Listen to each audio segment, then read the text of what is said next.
Ciao Juventini of the world, my name is Giuseppe, welcome back on the channel, I hope you're all doing well. Monday, start of a new week, where we have a lot of news to share in today's video. A lot of good ones, a lot of extremely good ones, but also a bad news, because Giuntoli is pissed off this Monday morning, because he's obliged to take his papers, his notes, and scratching possibly a reinforcement of 24-25 already today, changing probably all the plans for that upcoming new Juventus. If you want to discover the name, of course, you remain here on the channel, because we will reveal it. We go back first, before starting the video, to last week, where in one of the videos I asked you to participate to a mini game. Who was on the back of this particular shirt? There was only one possible answer, because it is Matthijs de Ligt. And unfortunately yesterday for him, lost that first Scudetto in Germany in Bundesliga, the Meisterschale, won by the team of Xabi Alonso. If you want to, before starting, let's try with another game, a new game. Who is in the back? On this particular shirt? Let me know in the comment. I know that you love these games. Maximum of like, don't forget to subscribe, because now we start with probably the best news of last week, actually from yesterday. It's quite fresh. Next Gen won 2-1 against Pineto away from home. Why is this a good news? Because officially now Juventus will play to the playoffs to qualify to the second division, to Serie B.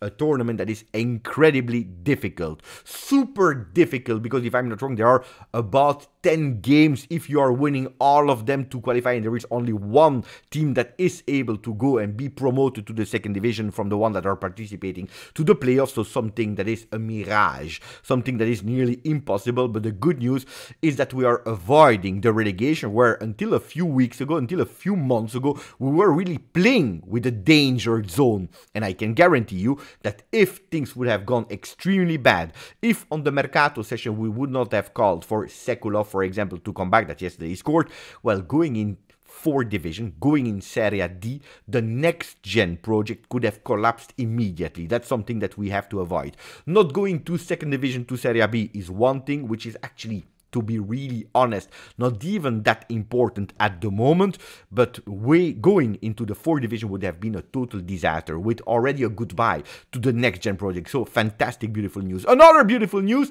is that Juventus yesterday is secure at the moment, as we speak, so far, to keep their record of the Scudetto one with the most ever points made in Serie A, 102. The team of Antonio Conte, 13-14. Why? Because yesterday Inter was not able to win. They did 2-2 against our next opponents, that are Cagliari. Pay attention, I have some news about Cagliari in a second. Good one. Am I celebrating more than I should? Absolutely not. The 102 points, I tell you the truth, between you and me, don't tell it. Don't tell it, because it's a secret. I'm still pissed off of that record. Why? Because we have played the best possible team to have that record in Serie A, while we neglected that semi-final of Europa League, and we were eliminated against Benfica for a final that could have been played in our Allianz Stadium that year. So I'm still pissed off. On the other side, I'm happy that our rivals, Inter, well, they will not be able to go and parade with not only a fake 20th Scudetto, a fake second star, but also with that record of 102 points that they would have been able to beat us. So now it's already impossible. So good one, good one. Unfortunately, we have to speak also about bad news. I told you that there would have been a bad news for 24-25 with Giuntoli this morning, opening Gazzetta, opening Tutto Sport, but also already yesterday watching the games. Well, Bologna-Monza, 0-0. In a way, it's good. It's good because we are keeping distance after our horrible 0-0. But on the other side, in the beginning of the second half, Ferguson, crack, the knee. Big problem to the knee, and they are making the exams probably today, so we will know more. But it looks like the season of Ferguson is over, which is a huge one, which is a big one, because it looks like a real serious injury. And you know it, when we are already at the end of the season over, we don't know in what state he will be. If really he was one of the possible candidates to reinforce the team 24-25 of Juventus, whatever coach, but especially if it is Thiago Motta, well, a tough one, a really tough one. And already Giuntoli needs to think about, what if What if he's not the name anymore? What if we need to go to another one? Because Ferguson was one of the prospects that were not that expensive. It was about 20-25 million euro. A player that Juventus really wanted to go for. Well, with that big injury, the plans can possibly change, especially if we will listen later to the word of Adrien Rabiot. So we don't have that much of money. It's a big one. It's a big bad news, more than you think. Now, the good news, Szczesny is doing well. We know it after that game in the Derby della Mole. Broken nose. Yesterday, medical update from Juventus that said that the surgery went perfectly well. It was successful. He will have 48 hours of rest. It will be difficult to see him against Cagliari, but Perin is ready. Perin is ready for 2 games. Cagliari and Coppa Italia on the 23rd of April, and we hope to recuperate Szczesny for the game against Milan, that big game. Milan that yesterday was about to totally collapse, then at the end they did 3-3 against Sassuolo. Another good news, this time we go towards the good news about the injuries, is that yesterday I was really scared. I was doing on my second channel football, I was doing the watch along of Leverkusen against Werder Bremen, then we finished the live and there was Roma that was playing. I said, you know what, let's switch, let's go and comment the remaining 20 minutes. And that's immediately where we saw that there was a problem for a player of Roma. We identified that it was Ndika. And Ndika that showed his thumb up while going outside of the field. And then De Rossi. Fantastic person. I don't care about the game. I need to check how the conditions are for my player. He came back, starting to speak with Cioffi, the coach of Udinese, starting to speak to the players, starting to speak especially with the referee, asking to postpone the game or at least to suspend the game at the moment. They took the right decision. The good news is that Ndika, well, he's in hospital, yes, but it's not a red alarm. He's out of danger. Good for him. Hopefully we can see him back on the field as soon as possible. And that's the most beautiful news. Of course, there was the field also that was speaking yesterday and the day before with a lot of draws in Serie A. Looks like we didn't play Serie A. Inter Cagliari 2-2, Sassuolo Milan 3-3, Napoli Frosinone 2-2, Bologna Monza 0-0, Torino Juve 0-0. Only draws, only Lazio won against Salernitana 4-1 and Lecce won an important game against Empoli 1-0. The game against Udinese, well, 1-1 there until it was suspended, so the game will probably repeat themselves from the 70th minute if I'm not wrong.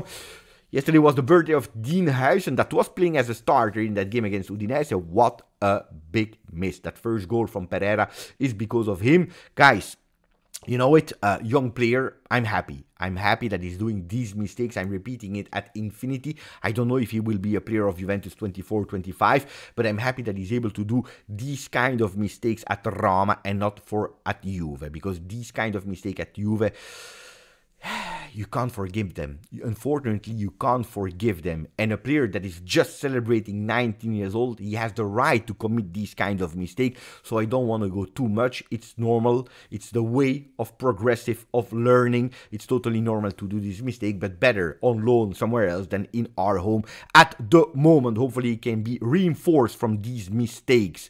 Now, we are playing against Cagliari this weekend. A big game. Why a big game? Because it was telling Beppe on paper, that's the problem. On paper, we are not able to win. On paper, we have immense difficulties against Claudio Ranieri that yesterday 2-2.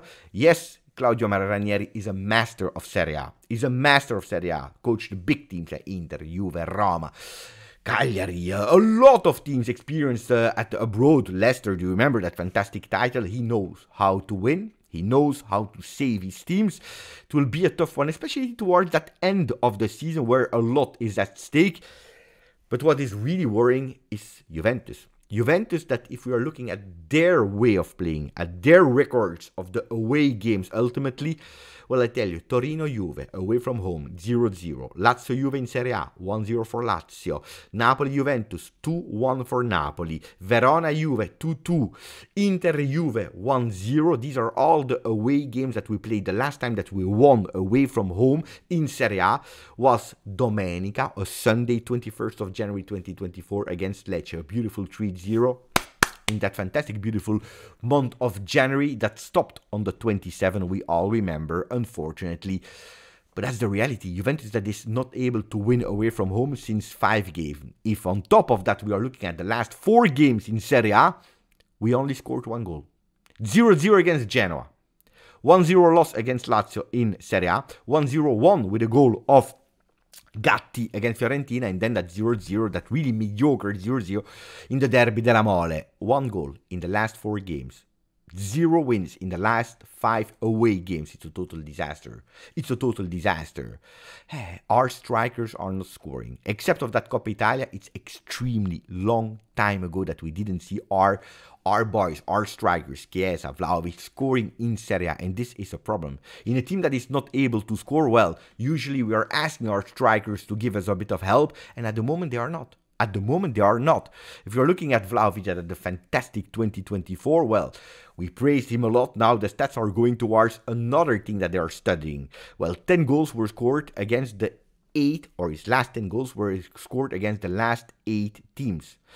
8 teams that were in the really low part of the ranking. What is happening with Dusan Vlahovic, for example, against the big teams? Well, they are telling us, according to the stats, according to what they are saying, that he gets nervous. More the game is important, more the game is big, more he gets nervous, and that's where he loses his way of playing. Like the Derby della Mole, after 7 minutes with that ball on the post, and then he went out of the game, like a lot of time we saw this season. That's something that we need him. We really need him, because the last time that we won away from home against Cagliari was not last season, because they were not in Serie A, it was the season before, in 2022. We won at the 75th minute with a goal of Dusan Vlahovic at the 75th minute. So we need him. We really need our Serbian striker. One that will not be there, surely not be there, would be Giovanni Manna. We know it, head of the first team. Promotion after promotion, thanks to meritocracy. I know it, you know it. I have always had a lot of consideration and respect for Giovanni Manna and the work that he did. If today we have a beautiful next gen project, if today we have a beautiful park of players, of youth players, is also thanks to him. He was the one that, for example, kept Adrien Rabiot one more season. It was not an easy one. So, grande Giovanni Manna. But we know it already.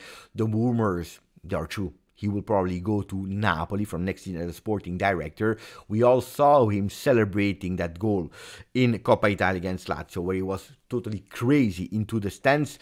Well, images that were, of course, beautiful for us Juventini, but at a certain moment, Juventus decided it's better not to expose him. But also, it's better not to bring him in the first real drafts of the Mercato 24-25. It's better to say, you know what, Giovanni Manna, it's better to end now our collaboration. You will be, of course, paid until the end of the season, but having a bit of distance, which according to me is a total logical choice, especially if we will go and reinforce Napoli. And we are already speaking a lot about one of the first targets that could possibly be Matthias Sule, that is today celebrating his birthday, so happy birthday to Matthias Sule. Speaking about a person that could possibly not be there next season or not, well, we have a big question mark. I will not speak that much about transfer market now. Why? Because we didn't qualify yet to co-Champions League, so it's a tough one for Giuntoli, but also, for example, for Adrien Rabiot and the decision that he needs to take for the future.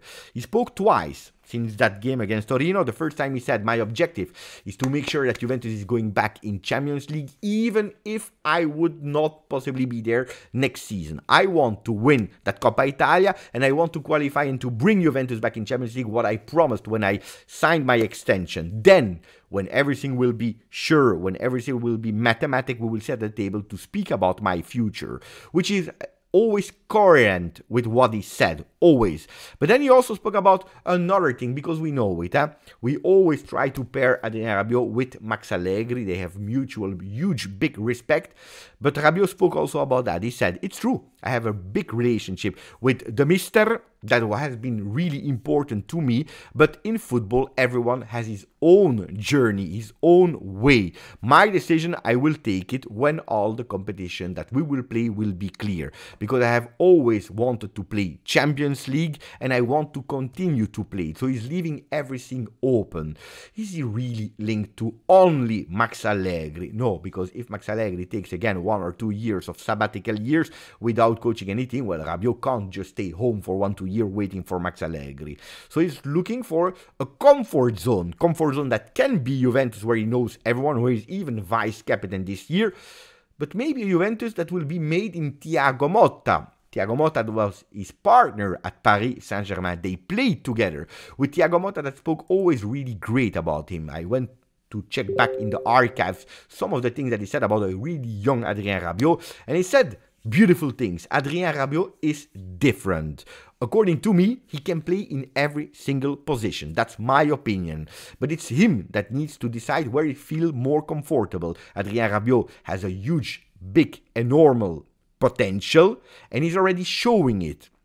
He is the present and the future of Paris Saint-Germain. Well, it's not the present anymore. That's something that we know. We are super happy to have him in the team and that he's playing. He's able to do everything on the field. It's him that decides to know, or he needs to decide where he feels more comfortable. Now we know where Adrien Rabiot evolved. We know where he went much better. But that will be maybe an important factor to have Thiago Motta as a coach, a decisive one for Adrien to stay at Juventus, playing a lot of different competition. The Champions League, which Manchester United will not play, that were interested in him a few seasons ago.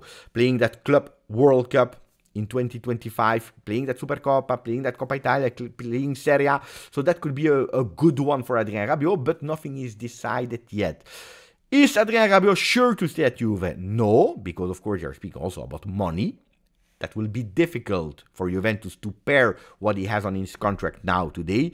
But it will be extremely difficult also to understand the future of Adrien Rabiot for a lot of different reasons that needs to be taken at the end of the season. And also Juventus is thinking, if we restart, if we go with another project, is Adrien really central? If we want to play in a 4-2-3-1, is Adrien Rabiot really central? If we go for a Locatelli where we are renewing that trust, and maybe a Koop Manners, maybe a Thuram, maybe one of these names, is he really essential? Can we save also here a bit of money? Now, of course, that Ferguson injury can change the plan. I have no idea. So the future of Adrien Rabiot, we will have to wait to understand. And that's why I'm telling you, qualify to the Champions League as soon as possible. Qualify to the Champions League as soon as possible, because there is a lot of work to do. Juventus will play with new shirts, with the black and white, of course, traditional home shirt. We'll play with the away shirt. Yesterday, Footy Headlines, they made some photoshops with Locatelli with that first shirt without sponsor, because we don't know which one will be the sponsor for next year. And then with the away shirt also there, a photoshop with Federico Chiesa. Two players that should be there in 24-25 together with another one, Yildiz. The big question is, will we give the number 10 to Yildiz? Whatever the shirts will look like, the important thing for Yildiz is not what will look like on the front, but what it will look like on the back. With number 10, or he continues with the 15? Well, today in Tuttosport, big interview from Roberto Baggio that spoke about Italian football, spoke about Zirkzee, the fantastic season of the player, but also spoke about Yildiz, saying that he's a fantastic player. When the next number 10 from Juventus, but also from Italy, speaks well about Yildiz, after Del Piero, after Szczesny, after Gatti, after so many times, you know that something is cooking there. Something is really cooking there. Juventus, Yildiz, number 10, extension of the contract, increase in salary, but still sustainable for Juventus. All the ways are leading towards you guys at home that are watching this video at the moment until the end, that you will spend a bit of money. Away, third, home shirt, whatever, but with the number 10 of Yildiz on the back. Grazie for following the channel. You were just fantastic. I hope that I gave you a lot of information. Let me know about Rabiot, about Ferguson, about the plans, about Szczesny, about Perin, or whatever you want to let me know in the comment section. Grazie, forza. Juve.